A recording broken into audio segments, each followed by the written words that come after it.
여호와께서 모세에게 이르시되 하늘을 향하여 내 손을 내밀어 애굽 땅 위에 흑암이 있게 하라. 곧 더듬을 만한 흑암이리라.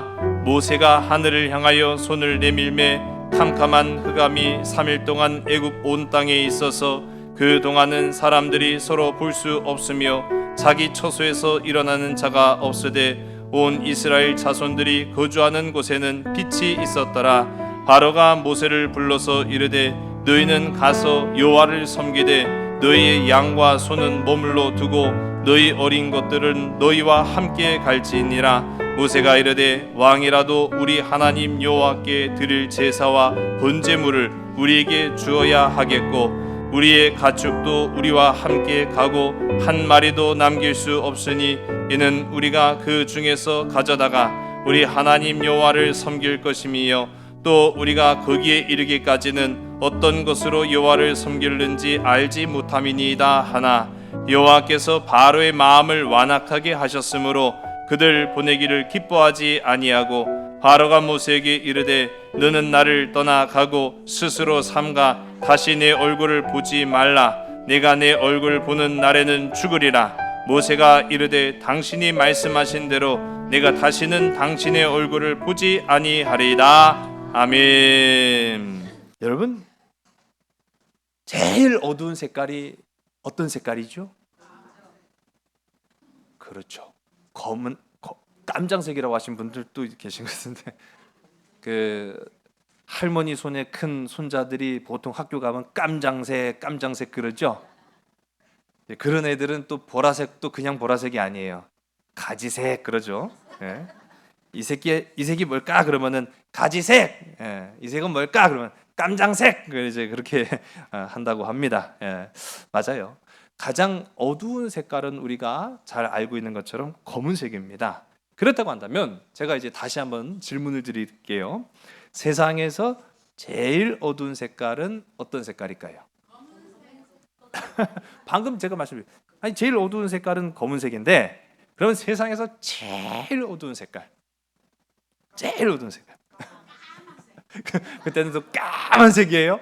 와 그러네요. 또 그런 줄은 몰랐는데 익숙하진 않은 그런 이름일 거예요. 반타블랙이라고 들어보셨는지 모르겠습니다. 이 반타블랙이라고 하는 이 명칭은 검은색의 또 다른 이름이긴 한데 이게 2014년도 영국의 한 기업에서 개발된 물질이에요. 그래서 이제 뭐 색을 칠하기 위해서 고안된 염료겠죠. 자, 그런데 이 반타블랙이라고 불려지는 이 검은색은 조금 독특합니다. 그래서 화면에 보시면은 이거를 이제 예술품이라든지 제품에다 입히는 데도 많이 사용을 하거든요. 한 전시관에 전시되어 있는 이 그림을 사람이 보고 있는 거예요. 근데 가만 보면 이 검은색 동그라미가 있는데 이게요, 진짜 구멍이 뚫린 건지 색이 칠해진 건지 분간이 될 수 없을 정도로 아주 짙은, 가까이서 봐도 그야말로 새까만 색이고요. 진짜 멀리서 봐도 까만 이 색깔을 이루게 있는 이 반타블랙이라고 하는 이 염료는요 99.96%의 가시광선, 즉 빛을 흡수하는 검은색입니다. 그러니까 빛을 흡수하는, 빛을 차단하는 게 아니에요. 빛을 흡수함으로써 차원이 다른 검은색을 띱니다.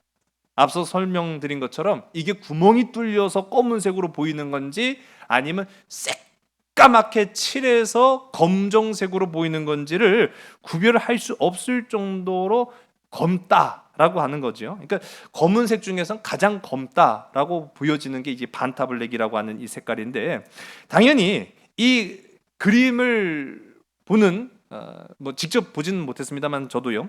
이 빛을 흡수하니까 광택도 나지 않는 거예요. 광택도 나지 않는 이 검은색을 하염없이 쳐다보고 있노라고 하면 어떤 마음이 들까요? 두려운 마음이 든다고 해요. 우리 인간 본연의 깊은 공포심이 불러일으켜지는 그런 색깔이다. 그렇게 이야기를 합니다. 자, 그래서 우리는 검은색과 이 어둠과 반대되는 빛을 우리는 좋아합니다. 그리고 빛을 따라갑니다. 빛이 있어야 합니다. 우리 삶에는요, 그래서 빛이 없어서는 안 된다는 거예요. 아니, 검은색만 쳐다봐도 내 마음에 불안이 와요. 검은색만 쳐다봐도 내 마음이 근심이 됩니다. 그런데 반대로 우리는 빛을 바라볼 때 소망이 있습니다. 오늘 세상의 빛도 저 태양 빛조차도 우리에게 소망을 주고 있다라고 한다면 그야말로 참빛이 되신 예수 그리스도를 내 마음에 모시고 살아가는 자는 얼마나 소망이 있겠습니까? 그런 소망이 있는 저와 여러분 우리 모두가 다 되기를 주의 이름 간절히 소원합니다. 그러니까 빛이라는 것은요, 모든 이 피조물들에게 반드시 필요합니다. 사람뿐만 아니라 이 세상을 살아가는 동식물에게도 이 빛은 참 중요하다라고 하는 것이죠. 그래서 우리는 어둠뿐인 세상을 상상도 할 수가 없어요. 아니, 만일 우리의 삶 속에 어둠뿐이 없다라고 한다면 그거는 참 무시무시한 일이겠죠. 빛이 사라진다는 것은 한마디로 말하면 하나님께서 이 지구를, 우리가 살아가고 있는 이 세상을 천지 창조하신 그 창조의 역사를 역행하는 게 빛이 사라지고 어둠이 짙게 깔린 세상이라고 말할 수 있을 겁니다. 그런데 그 일이 오늘 우리가 읽은 이 본문 말씀 가운데 실제로 일어났다는 거예요. 천지 창조의 역행이 일어난 겁니다. 빛이 다 사라진 거예요. 물론 다 사라진 것은 아니었죠. 이 애굽 사람들이 사는 지역은 캄캄한 칠흑 같은 어둠이 짙게 깔렸다라는 것을 우리가 봅니다. 우리가 이 히브리어로 흑암을 호셰크라고 이야기합니다. 그야말로 한 점 빛이 없는 깜깜한 그 상태를 호셰크라고 이야기를 하는데 벌써 우리가 9번째 재앙까지 왔어요. 여러분, 앞선 우리 권사님이 기도하실 때에도 바로가 우리의 모습이지 않은가, 제가 항상 강조하고 말씀드렸죠. 바로는요, 저 세상에 우리와 전혀 상관없는 그 사람이 바로가 아닙니다. 물론 그들도 바로일 수 있겠지만은 우리도 바로일 수가 있다는 사실 늘 기억하면서 늘 주님 앞에 나 자신을 완전히 내려놓고 주님만 의지하는, 우리 십자가만 붙들고 나아가는 복되고 아름다운 믿음의 주역들이 다 되시기를 주님 간절히 소원합니다.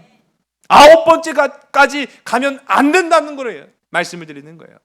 10번째는 그야말로 끝이죠.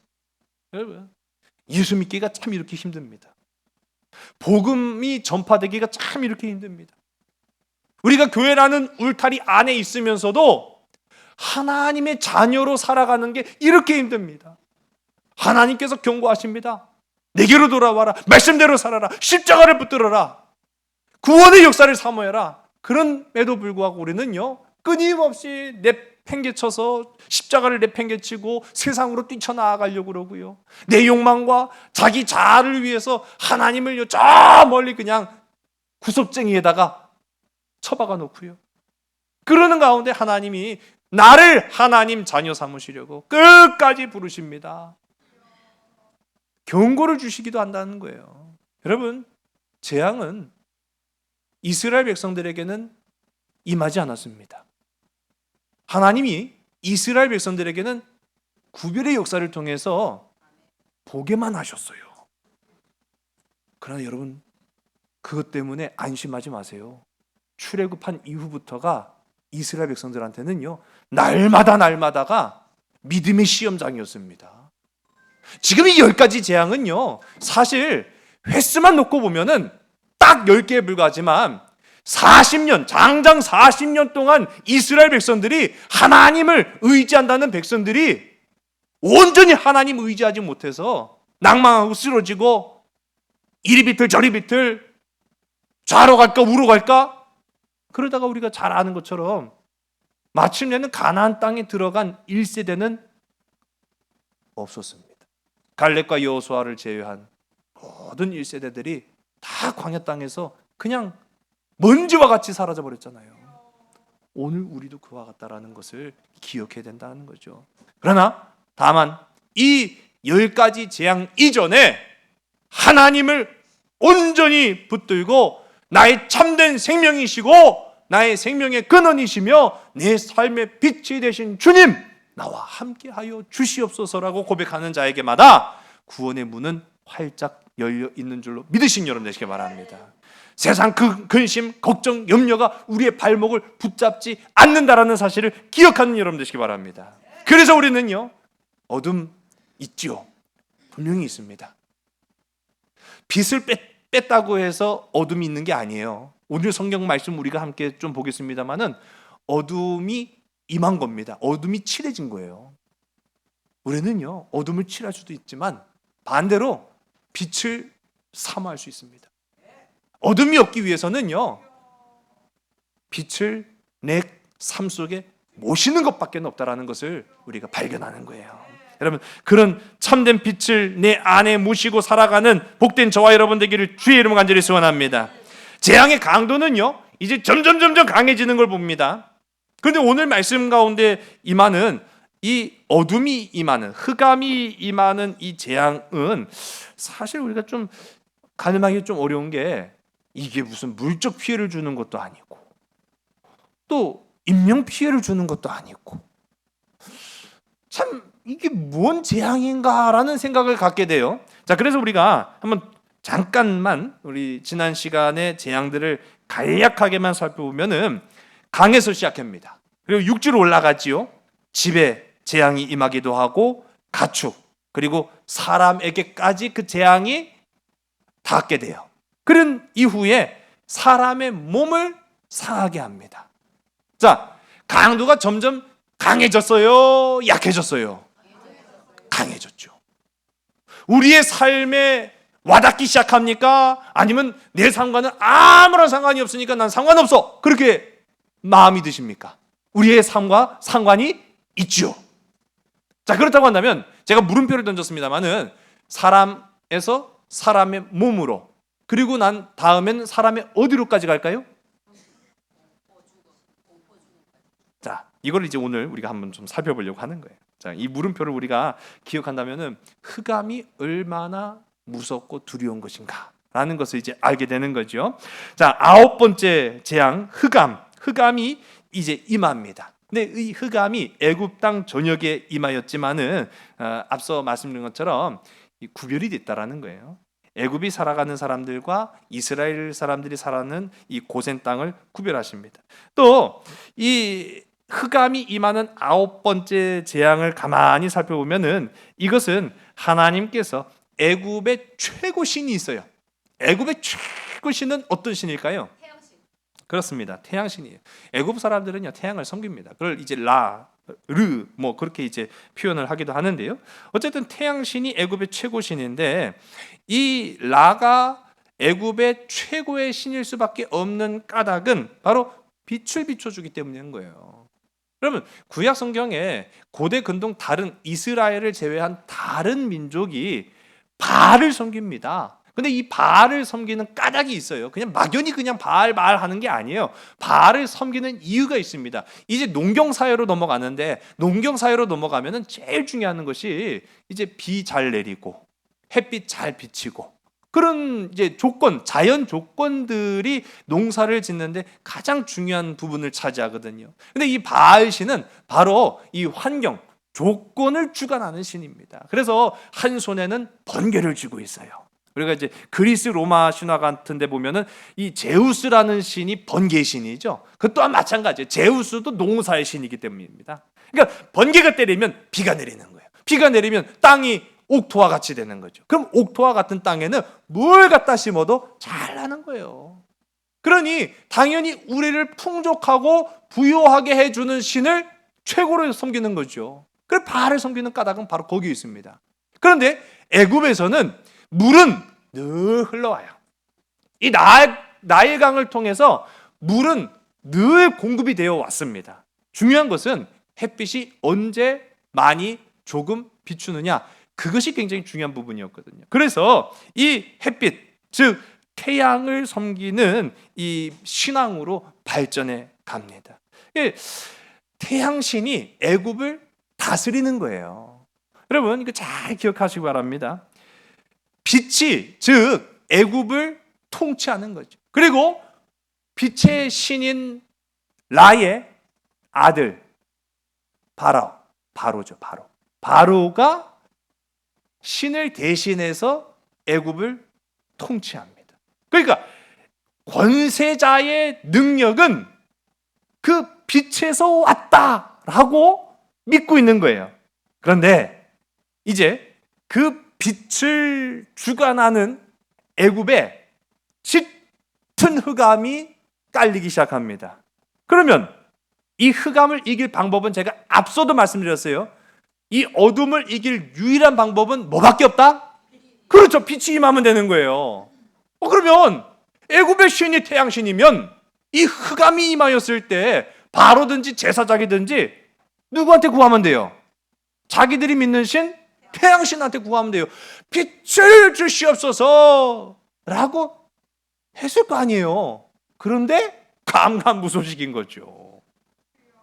여러분, 하나님은요 태양신을 무기력하게 만드셨습니다. 이 애굽 사람들이 날마다 붙들고 사모하고 또 간절히 의지했던 그 태양신이 정작 필요할 때는 아무런 힘을 발휘하지 못하는 거예요. 그러니 낮을 주관 못하니 밤도 주관을 못하는 거예요. 아무짝에 쓸데없는 무기력한 존재가 되게 하였다라는 것이 오늘 이 9번째 재앙의 핵심이기도 합니다. 한마디로 말하면 여러분, 태양신이 낮을 주관하는 게 아니었다는 거예요. 태양신이 어둠을 몰아내는 것이 아니었다라는 걸 의미하는 겁니다. 오직 빛과 어둠을 주관하시는 분은 살아계신 하나님이신 줄로 믿으시기 바랍니다. 여러분, 우리의 삶에도 마찬가지예요. 우리의 삶에 빛이 있습니다. 우리의 삶에 어둠이 있을 수도 있습니다. 그러나 중요한 한 가지, 모든 사람에게는요 다 빛이 있어요. 모든 사람에게는 다 어둠도 존재해요. 그런데 이 빛과 어둠을 누가 주관하느냐? 하나님만이 주관하십니다라고 고백하는 자에게마다 하나님의 축복의 역사가 열리게 된다는 사실이죠.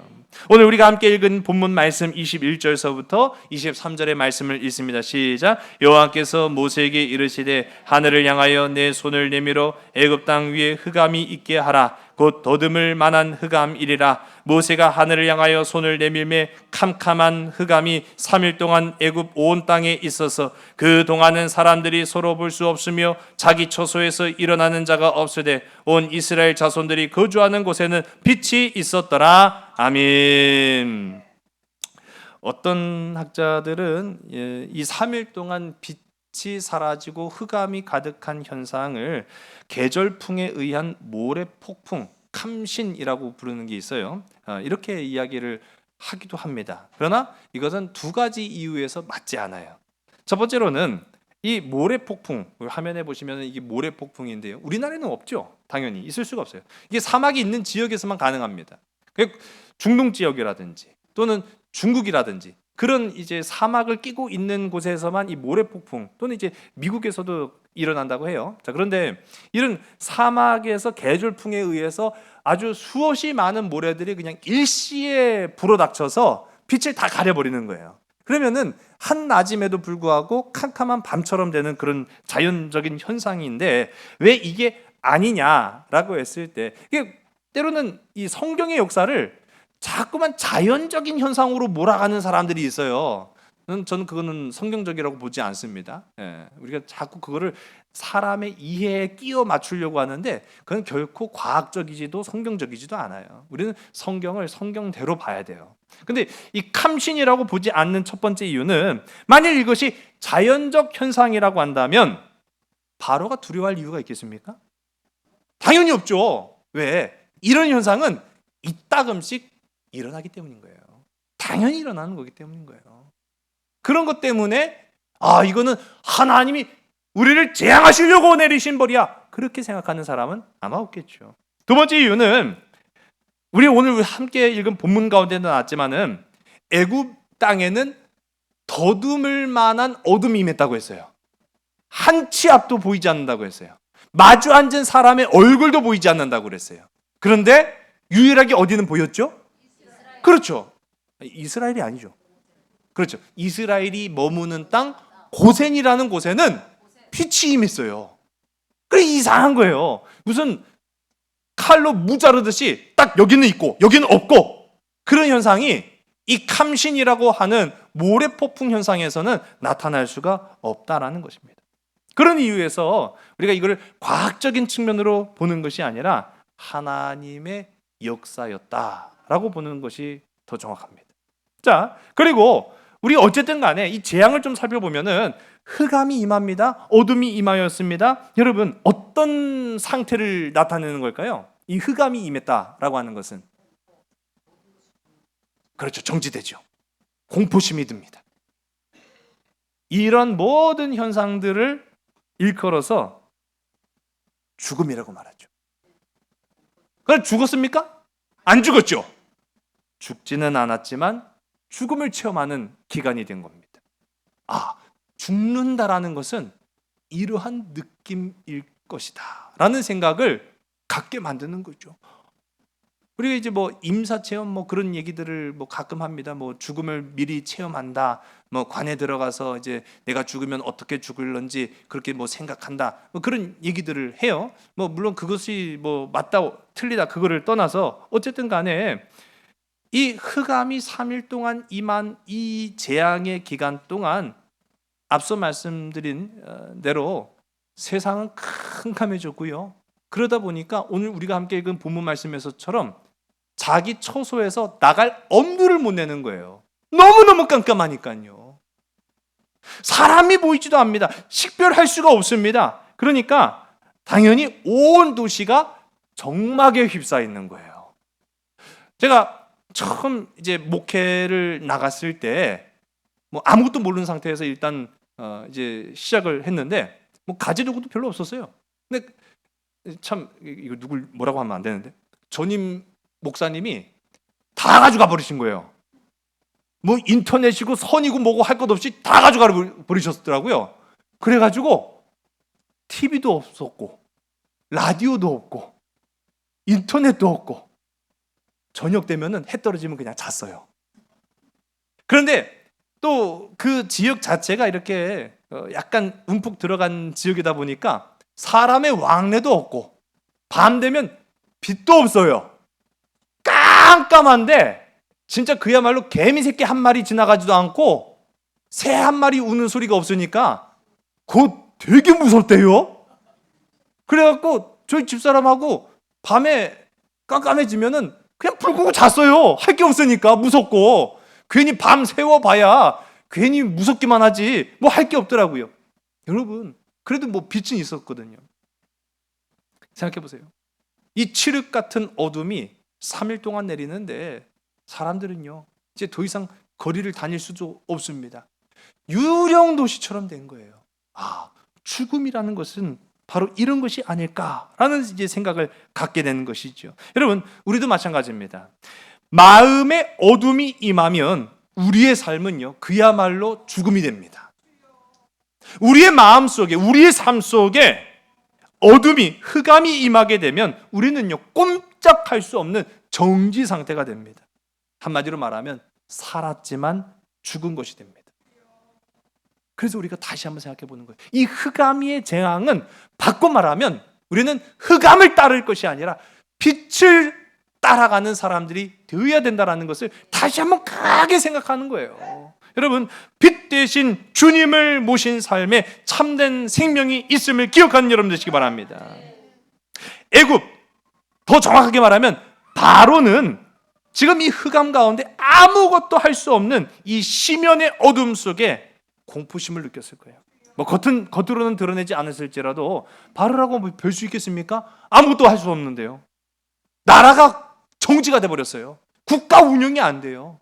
어떤 것도 할 수가 없는 상태가 되니까 아 이거는 진짜 죽을 수도 있겠다라는 마음의 재앙이 찾아오게 된 겁니다. 아까 제가 말씀드렸죠. 재앙은 점점 강해집니다. 근데 오늘 이 흑암은 약간 독특해요. 물질의 피해를 준 것도 아니고 인명의 피해를 준 것도 아닙니다. 그럼 어디에 재앙이 임했느냐? 마음 속에 재앙이 임한 거예요. 그 마음에 어떻게 보면은 표면적으로 내 눈에 보이는 세상이 깜깜해진 것 같지만 실은 내 마음속이 깜깜해진 거예요. 겁이 난 거죠. 오늘 우리가 함께 읽은 본문 24절의 말씀을 함께 보겠습니다. 시작. 바로가 모세를 불러서 이르되 너희는 가서 여호와를 섬기되 너희의 양과 소는 머물러 두고 너희 어린 것들은 너희와 함께 갈지니라. 아멘. 3일이 지난 겁니다. 그러니까 참 하나님께서 그래도 3일이라는 정확한 기한을 말씀하셨어요. 그리고 3일이 지나니 다시 빛이 떠오르기 시작한 거예요. 태양이 떠오르자마자 바로가 가장 먼저 한 일은 모세를 불러오는 거예요. 자, 모세를 불러오는 까닭이 무엇입니까? 무엇을 하기 위해서? 당장 가라. 나 진짜 지긋지긋하다. 당장 가라. 아니, 근데 우리가 조금 바꿔 생각해 보죠. 아니, 지긋지긋하면 어떻게 하면 돼요? 하나님 말씀에? 그렇죠. 순종하면 돼요.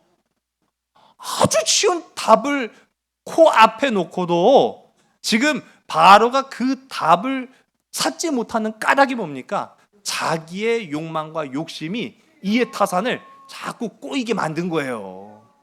여러분, 우리도 마찬가지입니다. 어렵지 않습니다. 주님을 따르면 됩니다. 주님의 말씀을 따르면 됩니다. 주님의 빛을 내 마음에 모시면 됩니다. 주의 말씀에 순종하면 됩니다. 자꾸 주님의 말씀에 순종하겠다고 하면서 거기다가 덧붙여갖고 내 생각, 내 마음, 내 욕심, 내 그런 추구하고자 하는 것들을 자꾸 끼워놓으면 답이 안 맞는 거예요. 공식은 주어졌는데 엉뚱한 답을 찾고 있다는 거죠. 자, 바로가 어쨌든 간에 이제 모세를 불러서 이스라엘, 야, 니들 가. 그런데 이번에는요, 지난번에 허용하지 않았던 부분을 허용하죠. 누구를 허용합니까? 오늘 우리가 함께 읽은 말씀을 보니까 이게 참 격하게 표현돼서 그렇지, 어린 것은 뭐예요? 어린 것이 뭐예요? 어린 것. 자녀를 말한 거예요. 자녀. 우리 지난 시간에 이 바로가 가라, 내가 허용할게. 그런데 네 애들은 두고 가. 그 말을 했단 말이에요. 무슨 애들을 볼모 삼은 것처럼 애들은 두고 어른들만 가면 안 되겠냐? 아니, 그러면 이게 말이 안 되죠. 자, 그러니까 안 된다. 그렇게 강하게 이제 표현을 했더니 오늘 말씀에서는 어린 것들, 참 이게 바로의 마음이에요. 그러니까 사람으로도 보지 않은 거죠. 어린 것들까지도 데려가. 그런데 뭐는 두고 가라고 했어요? 참 이게 답답해 죽겠슈. 진짜 죽겠슈. 아니, 답을 알고 있으면 답대로 해야 되는데 지금 하나님의 백성을 보내는 것도 중요하지만 하나님의 백성을 온전히 보내야 된단 말이에요. 온전히. 여기 온전이라는 게 참 중요한 거거든요. 여러분, 우리가 오늘 이 시간 예배 초소에 어떻게 나왔습니까? 온전히 나왔죠? 할렐루야. 몸은 왔는데 마음은 세상에 두고 오셨습니까? 몸은 와 있는데 근심 걱정은 다 그냥 지금 비가 오는데 어떻게 큰일 났네 지금 예배를 드리실 거 아니죠? 맞아요. 우리 온전한 예배를 드려야 되는 거예요. 어느 것 한 가지라도 지금 소와 양이 되어서 우리의 마음에 걸고 넘어지는 것이 있어서는 안 된다는 얘기예요. 근데 바로는 지금 어떻게 합니까? 야, 어린 것들도 다 데리고 가. 근데 소와 양은 안 된다이? 자, 이 바로의 어리석은 욕망은 지금도 아직 상황 파악이 안 되게 만들고 있다는 사실입니다. 그러니까 이 바로가 소와 양을 보내지 않은 이유는 뻔합니다. 왜 그럴까요? 소와 양은 내 것이라는 거예요. 지금 소와 양은 내 것이야. 니들이 키웠어도 내 거야. 애굽의 재산이야. 근데 모세는 이걸 좀 다르게 봤죠. 우리 25절과 26절의 말씀을 읽습니다. 시작. 모세가 이르되 왕이라도 우리 하나님 여호와께 드릴 제사와 번제물을 우리에게 주어야 하겠고 우리의 가축도 우리와 함께 가고 한 마리도 남길 수 없으니 이는 우리가 그 중에서 가져다가 우리 하나님 여호와를 섬길 것이며 또 우리가 거기에 이르기까지는 어떤 것으로 여호와를 섬길는지 알지 못함이니이다 하나. 아멘. 바로한테는 재산이었지만 모세한테는 소와 양은 하나님 앞에 드릴 제물이었던 거죠. 그러니까 다른 거예요. 관점이 다른 거예요. 그럼 우리 한번 따라해 보겠습니다. 물질관을 바꿔야 하나님의 축복이 임합니다. 다시 한번 고백합시다. 물질관을 바꿔야 하나님의 축복이 임한다. 꼭 기억하시기 바랍니다. 이런 기도가 있습니다. 어떤 기도가 맞는지 한번 판단해 보세요. 하나님, 물질을 주시옵소서. 내 삶을 풍족하게 하여 주시옵소서. 그러면 내가 하나님 앞에 영광을 돌리겠나이다 라는 기도가 있고, 또 다른 한 가지는 하나님, 날마다 내가 날마다 주를 사모하고 주께 영광을 돌립니다. 주님, 그러니 내 삶에 필요한 것들 하나님께서 채워 주시옵소서. 어떤 기도가 맞아요? 두 번째 기도가 맞아요? 근데 보통 그렇게 안 하시던데요. 일단 달라고 막 하시던데, 달라고 하면은 참 기가 막혀. 사람이 화장실 갈 때 마음, 나올 때 마음 좀 이게 힘이 달라서 그게 문제가 되는 거죠. 여러분, 맞습니다. 우리가 잘 알고 있잖아요. 여러분, 물질관을 바꾸는 거예요. 지금 바로의 물질관은 소와 양은 다 내 것, 재산으로만 보았습니다. 그러나 모세의 눈에는 이건 하나님 앞에 드릴 예물입니다. 그러니까 하나님 앞에 드릴 예물로 보는 사람과 내 것으로 보는 사람의 결과가 같을 수가 없다라는 것이죠. 자, 이렇게 지금 사사건건 안 돼요. 지금 바로의 입장에서는 지금 죽을 맛입니다. 첫 번째부터 아홉째 재앙까지 오면서 지금 바로 뜻대로 관철된 것이 사실은 하나도 없어요. 지금 못하게 막고 있는 거는 바로인 것 같지만은 사실 바로의 뜻대로 그렇다고 해서 된 것도 없다라는 거예요. 아니, 처음부터 이제 모세를 볼 때 이건 뭐 어디서 온 거지 새끼요라고 한 것처럼 아무것도 아닌 줄 알았는데, 이 아무것도 아닌 거지 새끼 같은 모세를 바로가 이길 방법이 있어요, 없어요? 없었다라는 거예요. 그러니까 더 미치고 환장하겠는 거예요. 여러분, 오늘 이 시간 복된 저와 여러분, 하나님의 자녀들이 세상 사람들 볼 때는 그 누구도 넘어뜨리지 못할 하나님의 자녀인 줄로 믿으시기 바랍니다. 아무것도 아닌 자 같으나 하나님께서는 우리를 귀하게 쓰시면은 세상 그 누구도 쓰러뜨리지 못할 강한 용사, 주의 용사로 만드신다라는 사실 기억하시기 바랍니다. 모세는요, 결코 포기하지 않아요. 물러서지 않습니다. 아니, 안 돼요. 아니, 왕이 심지어는 더 줄지언정 그걸 못 가져가게 합니까? 그거 하나님 앞에 드릴 건데? 그럼 우리가 갈 이유가 없잖아요. 제사를 드리러 갔는데 재물이 없으면 어떻게 되겠습니까? 이렇게 한치도 양보하지 않고 그냥 맞서고 있으니까 이 바로가요, 화가 머리끝까지 난 거예요. 우리 28절의 말씀을 우리 함께 있으면 시작. 바로가 모세에게 이르되 너는 나를 떠나가고 스스로 삼가 다시 내 얼굴을 보지 말라. 내가 내 얼굴을 보는 날에는 죽으리라. 아멘. 아주 그냥 이제 진짜 화가 단단히 난 걸 이제 볼 수가 있는 거예요. 우리 다시 얼굴 보지 말자 그 얘기한 거예요. 다시 보는 날은 너 진짜 죽인다. 내가 지금 바로가 지금 그 얘기한 거예요. 제가 얼마나 화딱지가 났으면 이 얘기를 했겠습니까? 얼마든지 우리가 이해가 되죠. 바로의 심정이 이해가 됩니다. 근데 참 이거 부분에도 재밌는 표현들이 나와요. 뭘 보지 말자고 했죠? 그렇죠. 얼굴 보지 말자고 했죠. 얼굴은 뭐가 있어야 봅니까? 아니요. 아까 다 얘기했잖아요. 얼굴은 뭐가 있어야 봅니까? 빛이 있어야 보죠. 전에는 보고 싶어도 빛이 없어서 볼 수가 없었죠. 그러니까 바로가 자기가 한 말에 지금 모순이 있다는 것을 깨닫지도 못하는 거예요. 자기가 보고 싶어도 빛이 없으니까 보지도 못한 주제에 우리 다시 얼굴 보지 말자. 지금 그 얘기한 거예요. 택도 없는 소린 거죠. 하나님의 권세에 맞서는 이 어리석은 바로의 모습을 우리가 발견하게 됩니다. 참 재밌는 존재예요. 우리 29절의 말씀을 함께 읽습니다. 모세가 이르되 당신이 말씀하신 대로 내가 다시는 당신의 얼굴을 보지 아니하리라. 아멘. 모세가요, 기가 안 죽어요. 지금 모세도 봤잖아요. 지금까지 하나부터 9번째 재앙까지 보니까 야, 진짜 하나님의 역사는 대단하거든요. 여러분, 저는 이 재앙의 역사를 통해서 하나님은요, 진짜 우리가 두려워야 될 뿐이다라는 생각을 갖습니다. 믿는 사람에게는 아니라고요? 아니요, 그렇지 않아요. 전에도 우리 지금까지 쭉 살펴봤지만 모세가 치는 것과 하나님이 치는 것은 스케일이 달라요. 모세가 치는 것은 한계가 있을지 몰라도 하나님이 치시는 것에는요, 역사가 나타나는 거예요. 얼마나 무섭습니까? 얼마나 두렵습니까? 믿지 않는 자에게도 이런 두려운 역사가 있다고 한다면 우리 믿음의 사람들에게는요 더욱 두려워야 돼요. 왜?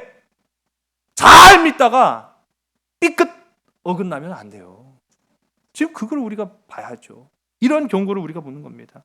모세가요 나갈 때만 첫 번째 이제 재앙을 일으키면서 나아갈 때만 하더라도 겁쟁이였거든요. 완전 쫄보였어요. 하나님, 내가 어떻게 갑니까? 내가 뭐라고 합니까? 내가 어떻게 설득합니까? 그랬더니 하나님이 뭐라고 하셨어요? 야, 네가 하는 게 아니오. 내가 하는 거지. 너는 가서 봐. 보라고 했어요. 보라고. 넌 가서 보기만 해. 와, 진짜 보니까요. 하나부터 9번째까지 하나님이 하나 역사를 이루어 가시는 보니까 하나님이 진짜네. 하나님이 진짜야. 그런 생각이 든다는 사실이에요. 그러니까 모세가요 기가 안 죽어요. 여러분 그렇게 당당하게 살아가시는 복된 저와 여러분에게 간절히 소원합니다. 하나님은 살아계시다라는 걸 아는 거예요. 그러니까 지금 바로 앞인데도 불구하고 이하 동문 지금 딱 그런 거예요. 야, 너 얼굴 보면 진짜 죽인다. 그러니까 모세도 하는 말이 나도 아주 이제 담대함을 이제 보게 되는 거죠. 여러분 우리가 이 말씀 우리가 기억하면서 우리 한 주일 살아가셨으면 좋겠습니다. 캄캄해졌다고 해서 당장 어떤 일이 일어나거나 사람이 죽는 건 아니었죠. 다만 이번 재앙은요 상식을 깨는 재앙이에요. 우리 삶의 상식을 깹니다. 여러분 불을 켜면 당연히 어두움은 사라지고 빛으로 인해서 사물을 볼 수 있게 됩니다. 그렇다고 한다면 이 본문에는 언급되지는 않았습니다만은 애굽 사람들이 불을 켜봤을까요? 안 켜봤을까요? 그렇죠. 당연히 켜봤을 거예요. 근데 왜 언급이 안 됐을까요? 켜봐야 보이지 않아. 이건 인간의 상식을 깨는 거예요. 불을 켜도 안 보이는 거예요. 얼마나 무섭겠습니까? 이 흑암이 깔렸다고 말하고 있잖아요. 흑암이 깔리니까 불을 켜도 보이잖아요. 여러분 인간의 상상을 초월하는 엄청난 공포 그 자체 앞에 인간의 마음에 내리는 재앙이 얼마나 큰가라고 하는 것을 애굽 사람들은요 깨닫게 되었어요. 이스라엘 사람들은 그걸 목격하게 되었어요. 빛이 없으면 아무것도 할 수 없구나. 여러분 마음속에 하나님을 모시고 살아가는 빛된 그리스도인들이 되시기를 주님 간절히 소원합니다. 마음속에 우리가 착칙하고요 답답한 어둠을 품고 살아가는 인생들이 너무너무 많은 시대를 우리가 살아가고 있습니다. 제가 어제도 그런 안타까운 뉴스를 보면서 내가 안 되니까 남도 안 되게 해야겠다라는 그런 악의를 품고 사람을 해야 하는 그런 마음, 그 마음 속에 빛이 있었겠어요? 어둠이 있었죠. 어둠이 있으니까요 그렇게밖에 생각하지 못한다라는 거예요. 여러분 어둠을 물리칠 수 있는 유일한 방법은 예수 그리스도를 모시는 것입니다. 우리 한 주일 동안 내 삶 속에 내 가정 가운데 빛 대신 예수 그리스도를 모시고 힘차고 담대하고 당당하게 살아갈 수 있는 우리 빛의 자녀들이 다 되시기를 주님 간절히 소원합니다. 기도하시겠습니다. 하나님 감사합니다. 어둠이 짙게 깔린 흑암의 세상 가운데에서도 구별된 하나님의 백성 주의 자녀들에게만큼은 빛 대신 예수 그리스도를 사모하는 귀하고 아름다운 은혜와 역사 베풀어 주시니 감사합니다. 날로 날로 악하여지고 날로 날로 칠흑과 같이 어두워지는 세상 가운데에서 빛 대신 예수를 품고 세상을 향하여서 복음을 전하여 그 어둠에 매여 있고 그 어둠에 매몰되어 있는 많은 사람들에게 예수 그리스도의 빛을 증거할 수 있는 우리 모든 믿음의 지체 하나님의 복된 자녀들이 다 되게 인도하여 주시옵소서. 지금도 곳곳에는 이 장마로 인하여서 피해 입고 마음에 깊은 수심과 상처 입은 많은 사람들이 있습니다. 오늘 이 시간 우리가 먼저 나아가서 그들의 마음을 위로하고 복음을 통하여서 하나님의 역사를 구하는 우리 기도자들이 다 될 수 있도록 인도하여 주시옵소서. 모든 것을 주께 온전히 의탁하오며 참사랑 되시는 나사렛 예수 그리스도 이름으로 감사하며 간절히 기도드렸사옵나이다. 아멘. 창조의 사랑이 나를 빚으시고 따스한 숨결 날 온전케 하네.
길어진 하루의 끝에서 나 고백하리라.